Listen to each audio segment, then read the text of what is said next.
Hello viewers, welcome to YouTube channel the physics wave.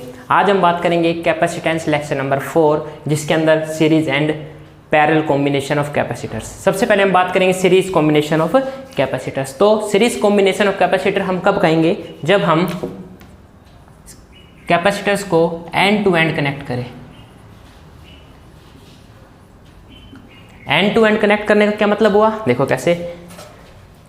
हमारे पास मैंने एक कैपेसिटर लिया, हम इसको कंडेंसर भी यूज़ करेंगे, ठीक है, बोल सकते हैं। ये हमने कैपेसिटर माना C2 और मैंने कैपेसिटर क्या लिया C3, और इसको मैंने कहाँ पे अप्लाई किया? एक बैटरी से। अगर मैंने बैटरी V मानो कि ये जो कैपेसिटर है इसकी कैपेसिटेंस C1 है, इसकी कैपेसिटेंस C2 और इसकी कैपेसिटेंस 3 थी। क्या होगा? यहाँ से बैटरी से क्या फ्लो होंगे? चार्ज फ्लो होंगे। क्या फ्लो होगा? चार्ज। और मान लो इसके ऊपर कौन सा चार्ज है अपने पास? प्लस। यहाँ पे कौन सा इंड्यूस हो जाएगा? Automatic negative charge. Plus Q charge इस प्लेट पे आया, तो इस प्लेट पे कौन सा चार्ज हो गया इंड्यूस? Minus Q। अब जो माइनस Q चार्ज हुआ, ये आउटसाइड कौन सा होगा? प्लस Q इंड्यूस होगा, है ना। फेस के दूसरी साइड कौन सा होता है? पॉजिटिव चार्ज होता है। तो ये वो जो पॉजिटिव चार्ज है वो कहाँ पे हो गया? दोबारा से नेक्स्ट कैपेसिटर पे। अंदर कौन सा हो गया? नेगेटिव चार्ज हुआ। आउटसाइड फिर से कौन सा हुआ?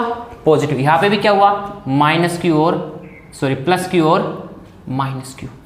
अगर यहाँ पे माइनस Q चार्ज इंड्यूस हुआ तो इसके बैक साइड कौन सा होगा? प्लस Q, और वो प्लस Q क्या होगा? नेक्स्ट कैपेसिटर पे आ जाएगा। फिर से यहाँ पे क्या हुआ? नेगेटिव। यहाँ पे फिर से प्लस चार्ज होगा, और ये प्लस पॉजिटिव जो चार्ज है ये कहाँ चला जाएगा? इस बैटरी के पास, है ना, बैटरी के पास चला जाएगा। तो यहाँ से अपने पास क्या रहेगा? No charge. और यहाँ पे भी क्या रहेगा अपने पास? प्लस Q और माइनस Q। बात समझ में आया? मतलब अगर यहाँ की मैं बात करूँ, अगर टोटल चार्ज अपने पास Q है तो यहाँ पे भी क्या मिलेगा? Q, और यहाँ पे भी क्या मिलेगा? Q मिलेगा।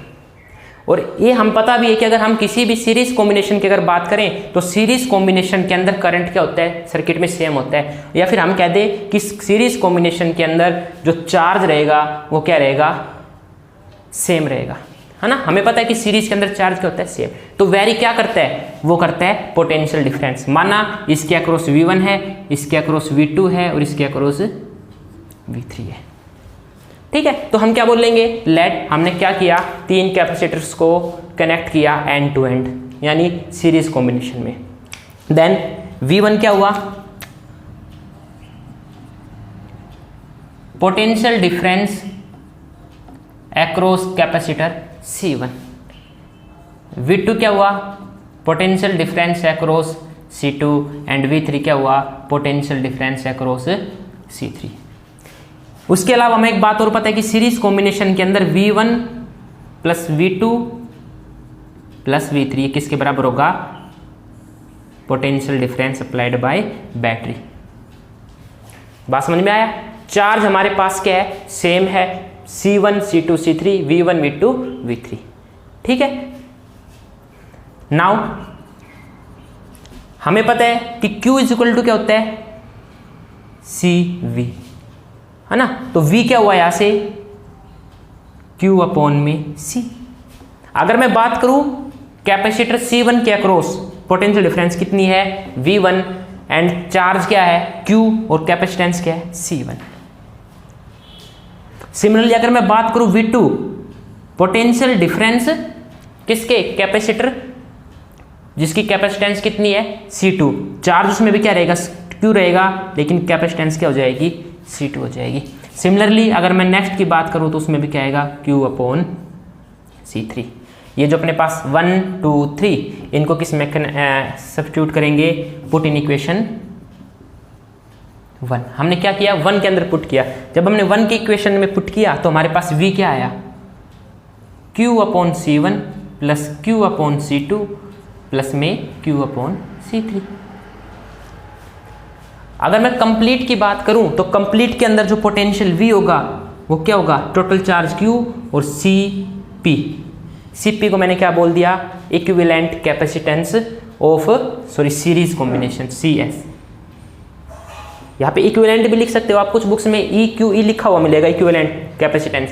हमने बोल दिया सीरीज के अंदर जो कैपेसिटेंस आएगा उसको बोल दिया हमने इक्विवेलेंट को सी S.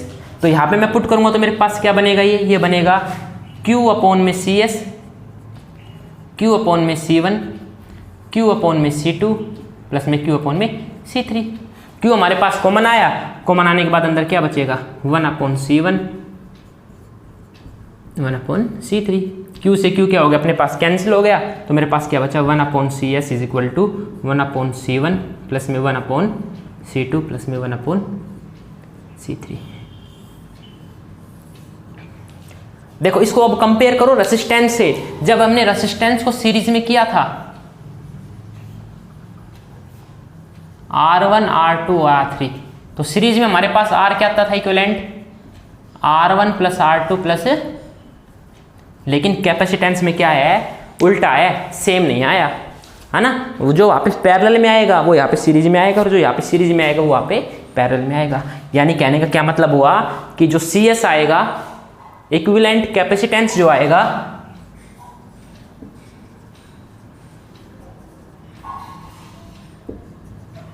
Is always less than individual capacitance. बात समझ में आया? मतलब कि अगर आप बाद में हम देख आपके न्यूमेरिकल कराएंगे उसमें हमने क्या देखा कि जो हमारे पास सी एस आएगा, जब हमने इनको सीरीज में कॉम्बिनेशन किया, सीरीज कॉम्बिनेशन किया, तो जो कॉम्बिनेशन करने के बाद जो हमारे पास सी एस आएगा इक्विवेलेंट कैपेसिटेंस आएगा वो क्या आएगा, छोटा आएगा इंडिविजुअल कैपेसिटेंस से। बात समझ में आया? ये हमारे पास हो गया सीरीज कॉम्बिनेशन। चलिए नेक्स्ट टॉपिक पे चलते हैं, पैरेलल कॉम्बिनेशन। ये जो डायग्राम है ये अपने पास है पैरेलल कॉम्बिनेशन ऑफ कैपेसिटर्स। यानी पैरेलल कॉम्बिनेशन में हमने सीधा सा क्या किया कि सभी कैपेसिटर्स को कनेक्ट किया डिफरेंट पाथ पे। एक वायर गई, उसको हमने 3 कैपेसिटर लगाने हैं तो तीनों के लिए क्या कर दिया, अलग अलग वायर कर दिया। अब यहाँ पे क्या हुआ, सपोज करो यहाँ पे अपने पास चार्ज Q गया, तो यहाँ पे चार्ज कितना जाएगा Q1, यहाँ पे Q2 और यहाँ पे Q3। क्योंकि पैरेलल कॉम्बिनेशन के अंदर जब पाथ डिवाइड होते हैं तो करंट भी क्या हो जाता है, डिवाइड हो जाता है। सीरीज कॉम्बिनेशन के अंदर जो करंट है वो डिवाइड नहीं होता, और जितने भी हम कैपेसिटर्स यूज़ करते हैं उनके अंदर क्या रहता है, करंट सेम होता है, बट पैरेलल में ऑपोजिट होते हैं। बट यहाँ पे क्या होगा, जो पोटेंशियल रहेगी V, पैरेलल के अंदर पोटेंशियल क्या होता है, ऑलवेज सेम होता है। यहाँ इसके अक्रॉस भी कितनी मिलेगी V, इसके अक्रॉस भी V और इसके अक्रॉस भी V। ये अपने पास कैपेसिटेंस C1 है, ये C2 और ये C3। सेम यहाँ पे पॉजिटिव मिलेगा हमें, इस साइड नेगेटिव। पॉजिटिव वो दोबारा से बैटरी में चला जाएगा, यहाँ पे पॉजिटिव और यहाँ पे नेगेटिव, यहाँ पे पॉजिटिव यहाँ पे नेगेटिव। जो नेगेटिव चार्ज होगा वो बैटरी के जो पॉजिटिव चार्ज होगा बैक साइड वो कहाँ चला जाएगा, बैटरी के टर्मिनल पे। बात समझ में आया? यानी Q चार्ज गया और यहाँ से कितना चार्ज गया, वापस Q चार्ज गया। ठीक है, अब इसमें हमने क्या बोलेंगे, यहाँ पे जो पोटेंशियल डिफरेंस रहेगा वो सेम रहेगा, तो लेट Q1 क्या हो गया, चार्ज अक्रॉस C1। कैपेसिटर जिसकी कैपेसिटेंस कितनी है C1 है, उसके अक्रॉस चार्ज Q1 है। Q2 क्या है, charge across C2, and Q3 क्या अपने पास चार्ज अक्रॉस C3। और जो टोटल चार्ज Q है वो किसके बराबर है, Q1 प्लस Q2 प्लस में Q3। पिछले लास्ट टाइम हमने क्या किया था, पोटेंशियल को V1 plus V2 plus V3 किया था, बट इसमें पोटेंशियल सेम है, इसमें अलग क्या है ये। तो इक्वेशन नंबर अपने पास क्या होगा, ये 1 हो गई। Same we know Q is equal to क्या होता है, CV। अगर मैं बात करूं C1 के अक्रॉस कितना है Q1, तो क्या हो गया, Q1 is equal to C1V। C1 is the capacitance of this capacitor and V will be the potential difference across it, और वो क्या रहेगी, V रहेगी। अगर मैं बात करूँ Q2 तो क्या बन गया, C2V, क्योंकि पोटेंशियल क्या रहेगी, सेम रहेगा। और Q3 क्या होगा अपने पास, C3V। ये हमारे पास 3 इक्वेशन आ गई, इनको फिर से क्या करेंगे, पुट इन इक्वेशन 1 में पुट किया तो Q अपने पास क्या आया, C1V प्लस में C2V प्लस में C3V। और अगर मैं इनको पैरेलल कॉम्बिनेशन का अगर इक्विवेलेंट की बात करूं तो टोटल चार्ज Q जा रहा है और टोटल CPV, यानी कि Cp क्या है, इनका जो इक्विवेलेंट करने के बाद जो हमें टोटल कैपेसिटेंस मिलेगी, हमें नहीं पता कितनी मिलेगी अभी, वो Cp है। V क्या है, पोटेंशियल डिफरेंस, क्योंकि तीनों का क्रॉस क्या सेम है। V क्या है, पोटेंशियल डिफरेंस जो बैटरी ने दिया, और Q क्या है, टोटल चार्ज। तो ये हमारे पास क्या बन गया, इसको अगर मैं लिखूंगा तो Q इज इक्वल Q की जगह क्या लिख दूं मैं इस इक्वेशन में, CPV, Q1 की जगह C1V, C2V and C3V। CPV is equal to V common C1 plus C2 plus में C3, और हमारे पास V से V कैंसिल हो गया, Cp अपने पास क्या आ गया, C1 प्लस C2 प्लस में C3, यानी कि सीरीज के अंदर क्या है अपने पास, सॉरी पैरेलल के अंदर अपने पास क्या आएगा, C is equal to C1 plus C2 plus में C3, यानी कि जो पैरेलल कॉम्बिनेशन में टोटल इक्विवेलेंट कैपेसिटेंस आई, इक्विवेलेंट कैपेसिटेंस इज ऑलवेज, उसमें छोटी आई थी, इसमें क्या आएगी, greater than individual capacitance of capacitors. बात समझ में आया, यानी हमारे पास क्या आएगा, C1 plus C2 plus C3। अगर अपने पास क्या है, सीरीज कॉम्बिनेशन है, तो अपने पास क्या हो गया, सीरीज कॉम्बिनेशन का। बात समझ में आया, इस यानी इसको मैं क्या लिख सकता हूँ, Cp is equal to summation of I की वैल्यू 1 से N Ci।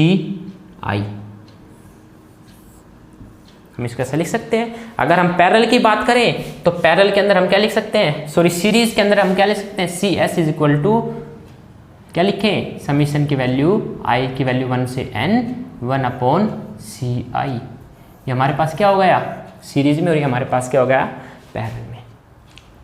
चलिए अब आगे चलते हैं इसके न्यूमेरिकल्स की तरफ। हमारे पास एक सर्किट दिया हुआ है, देखो 12 वोल्ट की हमारे पास बैटरी है, हमारे पास कैपेसिटेंस A है, इसको हमने B माना और इसको मैंने C बोल दिया। A जो है वो 8 माइक्रोफेराड है, जो B है इसकी कैपेसिटेंस की वैल्यू अपने पास क्या है 4 माइक्रोफेराड, और ये 4 माइक्रोफेराड। हमने इक्विवेलेंट निकालना है। इक्विवेलेंट निकालने सबसे पहले देखो इसमें करेक्ट करने का तरीका क्या, हमें कैसे पता चला कि कौन सीरीज में कौन पैरेलल में है। तो भाई जहाँ पे करंट डिवाइड हो गया, सीधी सी बात है, करंट या चार्ज बोलो आप, जहाँ पे चार्ज डिवाइड हुआ वो क्या हो जाएगा पैरेलल, और जहाँ पे करंट सेम रहा वो क्या हो जाएगा सीरीज। अब यहाँ से चार्ज आया, वो देखो सीधा आ रहा है, आया यहाँ पे आने के बाद उसके पास 2 रास्ते हैं, इस पॉइंट पे उसके पास कितने रास्ते हैं, 2 रास्ते हैं। तो इसका मतलब ये कौन से कॉम्बिनेशन हो गए, पैरेलल कॉम्बिनेशन हो गया। जहाँ पे चार्ज डिवाइड हो वहाँ पे क्या बोला जाएगा, वो पैरेलल कॉम्बिनेशन। अभी दोनों पैरेलल में है, कौन सा, B and C are in parallel.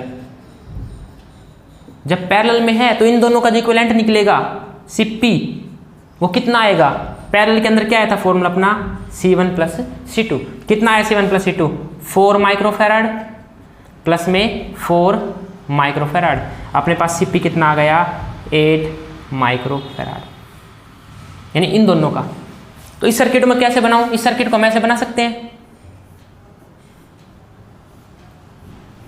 8 microfarad, और इन दोनों का इक्विवेलेंट मेरे पास क्या आ गया, 8 माइक्रोफेराड। ये सर्किट मेरे पास इस तरह से बन गया। ये मेरे पास 12 वोल्ट की बैटरी है ना, ये A हो गया, ये B और C को आप इनका करके हमने कर दिया। अब इनकी बात करते हैं, चलो फिर से। अब देखो फिर से वही बात आई कि जहाँ पे चार्ज बटा, यहाँ पे चार्ज आ रहा है, आया वो कहीं पे उसके पास रास्ता है बटने का, नहीं है, वो सीधा यहाँ पे आ गया। एक ही रास्ता है उसके पास, 1 वे। ये 1 वे है, इसका मतलब ये किस में हो गए, सीरीज में हो गए। तो इसको क्या बोल देंगे, इसको मैंने A बोला, इसको मैंने बोल दिया Cp। A and Cp are in किसमें, सीरीज कॉम्बिनेशन। सीरीज कॉम्बिनेशन में है क्योंकि एक रास्ता है। तो अपने पास टोटल C क्या आ गया, कैसे निकालते थे सीरीज के अंदर, 1 अपॉन, इसको मैंने बोल दिया C1, इसको क्या बोल दिया 1 अपॉन Cp, यानी 1 अपॉन 8 माइक्रोफेराड प्लस में 1/8 माइक्रोफेराड। हमारे पास आंसर कितना आएगा? 8 माइक्रोफेराड एलसीएम आएगा, 1 + 1 2 और 1/c कितना आएगा? ये आएगा 1/4 माइक्रोफेराड। यानी c हमारे पास क्या आ गया? इसका रेसिप्रोकल क्या तो आया 4 माइक्रोफेराड। ये मेरे पास क्या आ गया? इक्विवेलेंट रेजिस्टेंस आ गया। बात समझ में आई? इसमें एक क्वेश्चन और पूछते हैं कि बताओ टोटल चार्ज कितना है Q। तो Q इज इक्वल टू क्या होता है? CV। C अपने पास कितना आया? 4 माइक्रोफेराड। V कितना है? 12 वोल्ट। Q कितना आएगा? 48 micro coulomb. Coulomb is the unit of charge, micro ये F और V बन के क्या बना? C, क्योंकि ऐसा यूनिट है। म्यू को मैंने क्या रखा? म्यू। तो इतना चार्ज इस बैटरी से निकला था, या इतना इन दोनों में क्या हुआ? इन सब में क्या हुआ? इतना चार्ज इन कैपेसिटर के अंदर गया। तो हमारे पास क्या होगा? ये 48 माइक्रो कूलाम्ब। ये सिंपल है अपने पास, हम ऐसे करेंगे इनको। इस तरह का जो अरेंजमेंट है इसको हम लैडर फॉर्म बोलते हैं। एक सीढ़ी बन गई, देखो ना सीढ़ी। तो इस तरह को ट्रिक है अपने पास सोल्व करने की। इस तरह से जब न्यूमेरिकल अपने पास हो तो हमेशा उसको कहाँ से सोल्व करना शुरू करेंगे? बैक साइड से। कहाँ से शुरू करेंगे? हमेशा बैक साइड से। देखो कैसे? अच्छा ये दोनों बताओ मेरे को, ये दोनों सीरीज है पैरेलल है? सीरीज है क्योंकि करंट चार्ज यहाँ से आया और चार्ज यहाँ पे चला गया। क्या चार्ज बटा यहाँ से? यहाँ पे जो चार्ज था वही चार्ज यहाँ पे आएगा, नहीं बटा ना। तो ये दोनों किस में हो गए? सीरीज में हो गए। जब इन दोनों को हमने सीरीज में सोल्व किया तो सीरीज के अंदर हमारे पास क्या आता है? 1/CS equal to 1/C1 plus में 1/C2, यानी 1/2 प्लस में 1/2 अपने पास क्या आएगा? 1 आएगा, 1 माइक्रोफेराड। यानी कि हमने जब इन दोनों को सोल्व किया तो हमारे पास आंसर क्या आया? ये हट के यहाँ पे ये मेरे पास क्या आ गया? 1 माइक्रोफेराड आ गया। चलो अब भी इन दोनों को देखो, ये दोनों बताओ किस में? ये दोनों सीरीज या पैरेलल है भाई? ये पैरेलल में है। कैसे पता चला? या जब यहाँ से चार्ज आया तो चार्ज के पास दो रास्ते बन गए, एक आगे जाएगा चार्ज, एक बार नीचे आएगा। तो ये दोनों किस में हो गए? पैरेलल में। पैरेलल में क्या होता है? CP, C1 प्लस में C2, 1 प्लस में 1, 2 माइक्रोफेराड। यानी कि अब इनको हम क्या कर दे? रब कर दे। हमारे पास ये टोटल क्या बन जाएगा? कि क्या बना? 2 माइक्रोफेराड। फिर से वही करेंगे। किसको? इन दोनों को देखो, अभी सीरीज में पैरेलल में है, ये फिर से सीरीज में है क्योंकि जब चार्ज ऐसे आया था इससे निकला और यहाँ पे चार्ज नहीं बटा। तो किस में हो गए? सीरीज में हो गए। 2 और 2, 1/2, 1/2। फिर से आंसर क्या आ गया? अपने पास 1 आ गया और यहाँ से हट के यहाँ पे क्या आ जाएगा? 1। इसको मैं ऐसे बना देंगे, इसको हम 1 माइक्रोफेराड। ठीक है, ये जब 1 आया तो अब इनको देखो, ये किस में हो गए? सीरीज में पैरेलल में। पैरेलल में क्यों? क्योंकि करंट एक बार यहाँ से गया होगा, एक बार इधर गया होगा, बट गए। फिर से आंसर क्या आएगा इसका? इसका आंसर आएगा 2 माइक्रोफेराड। 2। अब इन दोनों को देखो, सीरीज में है। सीरीज में है तो यहाँ पे क्या आ जाएगा? फिर से 1, क्योंकि सीरीज के अंदर हम क्या करते हैं? डायरेक्ट ऐड करते हैं। तो मेरे पास क्या आ गया? 1। 1 और 1 फिर से क्या हो गया? 2, क्योंकि दोनों किस में है? पैरेलल में है। और ये दोनों किस में है? सीरीज में, क्योंकि करंट ऐसे गया। देखो सीधा, कोई रास्ता पटा ही नहीं। डिवाइड हुआ? कहीं पे रास्ता डिवाइड नहीं हुआ। इसका मतलब 2, 1/2 प्लस में 1/2 सीरीज में क्या आएगा? आंसर 1। तो इस टोटल का क्या जाएगा? 1 माइक्रोफेराड क्या आ गया? इसका आंसर आ गया। इनको हम बोलते हैं लैडर फॉर्म। बात समझ में आया? ये अपने पास लैडर फॉर्म हो गए। तो ये अपने पास all about combination of capacitor, series and parallel. अगर आपको वीडियो अच्छी लगी हो please like share and subscribe my YouTube channel. Thank you.